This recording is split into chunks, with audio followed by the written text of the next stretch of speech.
अगर कोई हमारे हाथ से हमारी उंगलियां काटने की कोशिश करे या हमारी भुजाओं से हमारी हथेली काटने की कोशिश करे तो किस तरह का कष्ट होगा आपको। वही कष्ट पहुंचाया है चाइना ने हमें लद्दाख पर अपनी लालची नजरें गड़ा के, और वहां हमारी सीमा का एक एक इंच बचाते हुए हमारे 20 जवान शहीद हो गए हैं। क्या भूल पाएंगे आप उनकी माओं के आंसू, उनकी विधवाओं की चीखें और उनके बच्चों के दिए बलिदान को?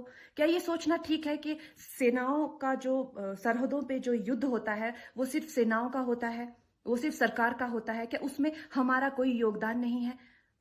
क्या हम भूल गए वो वक्त जब महात्मा गांधी जी ने कहा था अगर अंग्रेजों की रीढ़ तोड़नी है भारत में तो उनके बनाए हुए हर उत्पादन का बहिष्कार करना पड़ेगा?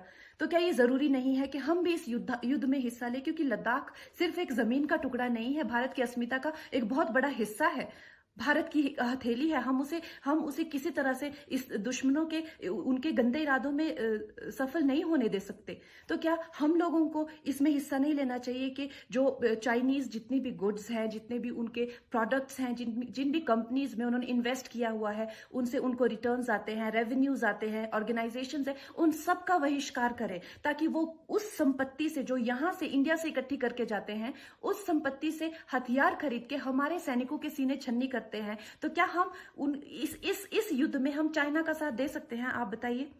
ये क्या हमारा कर्तव्य नहीं है कि हम अपनी सेनाओं का और अपने सरकार का साथ दें? तो हमें प्रतिज्ञा लेते हैं कि हम आत्मनिर्भर बनेंगे और चाइनीज गुड्स को बिल्कुल बॉयकॉट करेंगे और इस युद्ध में हिस्सा लेके भारत को जिताएंगे।